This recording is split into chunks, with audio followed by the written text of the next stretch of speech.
Now that we've had an in-depth look at each pillar of genius, let's talk about how your mind uses them and what influence they have on you. Remember that there are 8 pillars of genius in total? You probably recognized yourself in at least 1 or 2 of them, while other genius styles didn't resonate with you at all. Interestingly, 4 of the pillars we described have a major impact on you as an individual. How? To illustrate, think of your mind as a 4-passenger car occupied by 4 different people.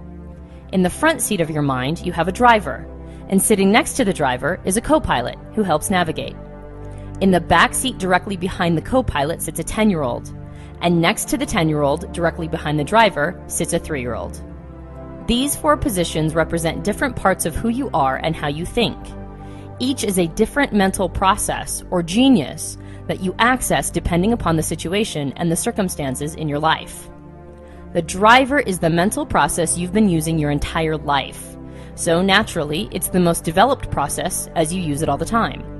It is your strongest pillar of genius, as well as your flow state. What do we mean when we say flow state? This mental process gives you energy just by using it. It refuels you and juices your batteries. You can see why you would love it and love using it. It just feels really good. It also becomes clear why this process is in the driver's seat and is more developed than your other mental processes. Your driver is either an extroverted or an introverted process. If it's introverted, that means it helps you access your internal world, the places inside of yourself. If it's extroverted, that means it helps you interact with the world outside and get feedback from the environment. The driver also helps you either understand information or make decisions. So depending upon the style of genius your driver is, it is either extroverted or introverted, and at the same time, it either understands information or makes decisions. That can seem a little complicated, so to break it down, I'll use myself as an example. My driver, or my favorite pillar of genius, is extroverted, and it helps me understand information. That means I love interacting with my environment and learning how things work. That's when I'm in my flow state. However, I also need balance. I need an introverted part of me, or a way to access my internal world. And I need a decision-making process, or a way to prioritize and place value on the information I learn. But that can't be found in my driver. That's why I desperately need a co-pilot.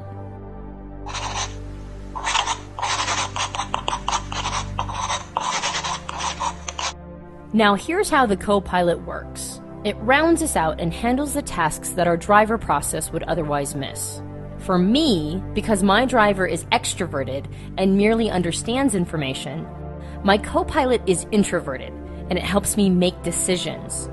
That makes it the perfect complement for my driver process.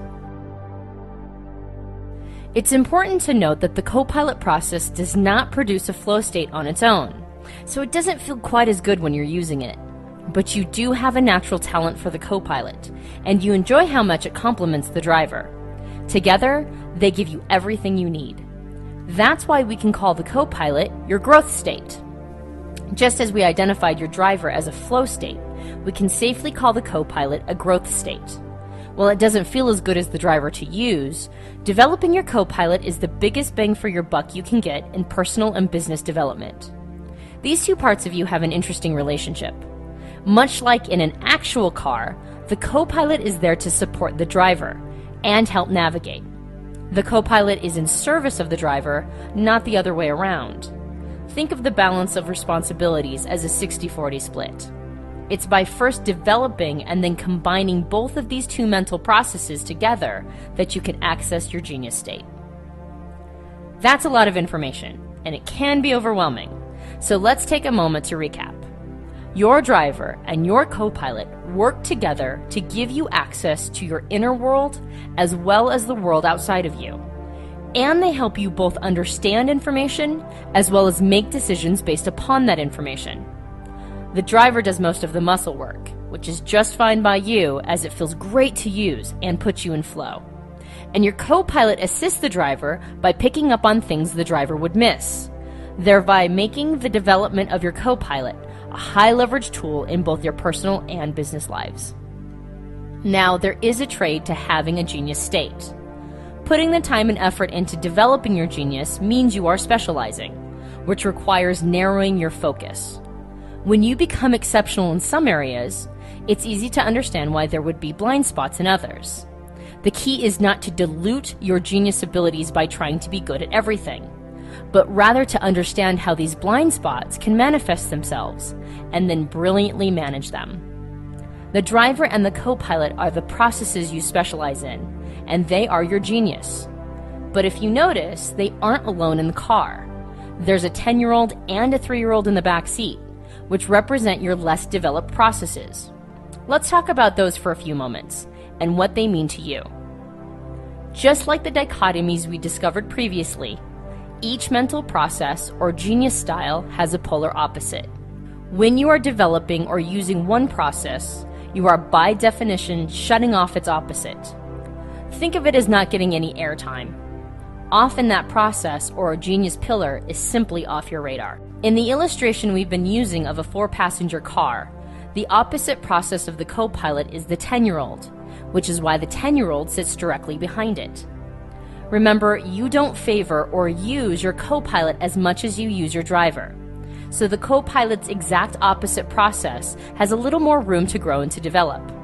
Despite this, it most often caps out at a 10-year-old's level of sophistication. For me, my co-pilot is technically called introverted thinking. We've nicknamed this the accuracy genius, which you probably remember from the 8 Pillars of Genius video. Therefore, my 10-year-old is its exact opposite, or extroverted feeling. The nickname we've given extroverted feeling is harmony. So for me, the harmony genius is not my strength, and is in fact limited in its development.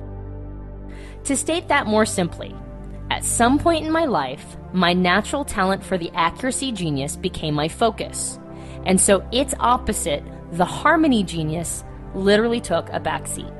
Let's zoom in a little more to look at these relationships further. Did you notice that my driver process and my 10-year-old process share the same extroverted nature? This pattern holds true for everyone. The 10-year-old function always reflects the same extroverted or introverted preference as your driver. What does that mean? Well, we all feel most comfortable when we're in our preferred state of either extroversion or introversion. This is most notable in times of stress. Therefore, in less than ideal circumstances, you will have the tendency to avoid your co-pilot, the process that balances you out because it's the opposite of your preferred state. Everyone does this unconsciously. So what happens when you do it? Once your unconscious mind makes the decision to ignore your co-pilot, the most tempting voice for it to consult is the 10-year-old. Remember, your 10-year-old favors the same extroverted or introverted state as your driver. And in less than ideal situations, that sounds pretty good to a stressed out, harried driver looking for support, even if that means being imbalanced. Obviously, this causes you problems, as 10-year-olds aren't exactly equipped to handle adult circumstances or decisions. While you can do this in any situation that stresses you out, you tend to do this most often when you're avoiding something uncomfortable you'd rather pretend isn't there. When reality smacks us with something we don't want to see, the behavior we most often exhibit is defensiveness. That's why we call the 10-year-old your defensive state. The 10-year-old shows up in a variety of defensive behaviors depending upon your individual type and genius style. The good news is that there's a really simple personality hack to prevent yourself from jumping to your defensive 10-year-old reaction, and we'll show you that in just a moment. But first, there's another passenger in this car that we haven't talked about yet, and that you might be totally blind to. Remember when we said there's a 3-year-old right behind the driver? It sits directly behind the driver because, that's right, it's its mirror opposite. This little guy is the least developed process you have. And since you naturally want to stay in the driver as much as possible, you very rarely check in with this process. The 3-year-old is almost always the least sophisticated process you have. It only understands information or makes decisions in a very rudimentary way. You can try and remember what it was like to figure out a very confusing world as a 3-year-old. But suffice to say that the 3-year-old misses a lot of important details. That's why we call this function your blind spot state. Most of the time, the 3-year-old isn't even on your radar. So how does this process affect you? You will be the most impacted by your 3-year-old in times of extraordinary stress. This is how it works. You experience most of your life through the lens of your driver. And remember, you use the driver genius as often as you can. It's your go-to tool in your toolbox. But sometimes your driver process isn't yet the right tool for the job. And considering you call upon it so often, sometimes it simply gets fatigued or overtaxed from constant driving. In these moments, the brain has an extraordinary mechanism it calls upon to give your driver a break. Your brain knows that when you need to shut down one mental process, the fastest, easiest way to do this is to go to the opposite mental process. In this case, when the driver is overtaxed, you efficiently activate your 3-year-old to give the driver a must-needed rest. It's impressive that your brain knows to do this. The problem is that, in these moments, you're already stressed, and now you're utilizing a process that hasn't aged beyond 3 years old. This is the equivalent to a 3-year-old grabbing the wheel of a car because the driver suddenly passed out. It can look pretty hairy sometimes, but we all do it. You can probably relate to this. These are the times when you behave so immaturely, you don't even recognize yourself. You may have even apologized to someone using the very words, "I'm sorry, I just wasn't myself." You don't recognize yourself because you don't identify strongly with your 3-year-old process, and instead identify much stronger with the driver process. Despite this, the place you go for refuge in times of extraordinary stress is your inner 3-year-old. While it may seem that this part of you is a bad part, nothing is further from the truth. Just like in a family, while the younger members may not be as sophisticated, they're just as valuable, and they serve an important purpose. When you understand how your own personality operates and become familiar with the mechanisms in your mind, you can easily work with them and control the situation, not be controlled by it.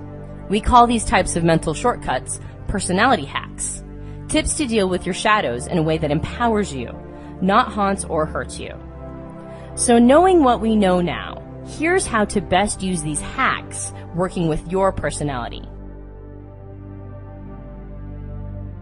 It's important to remember that when the 10-year-old and the 3-year-old surface in a way that doesn't feel good, it's oftentimes from unintended neglect. It's good to recognize that they are parts of you that have your best interest at heart. They just don't always have the discretion to know how to help. But there are ways you can learn to treat them well and that work to your advantage. Personality hack number 1, your 10-year-old.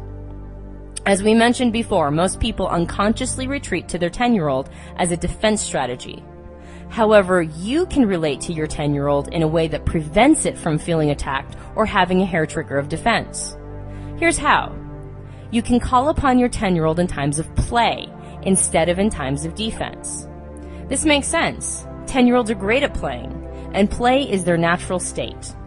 In fact, when you use this process in times of play, you'll discover how much higher quality your rest and relaxation becomes, and your desire to become defensive melts away.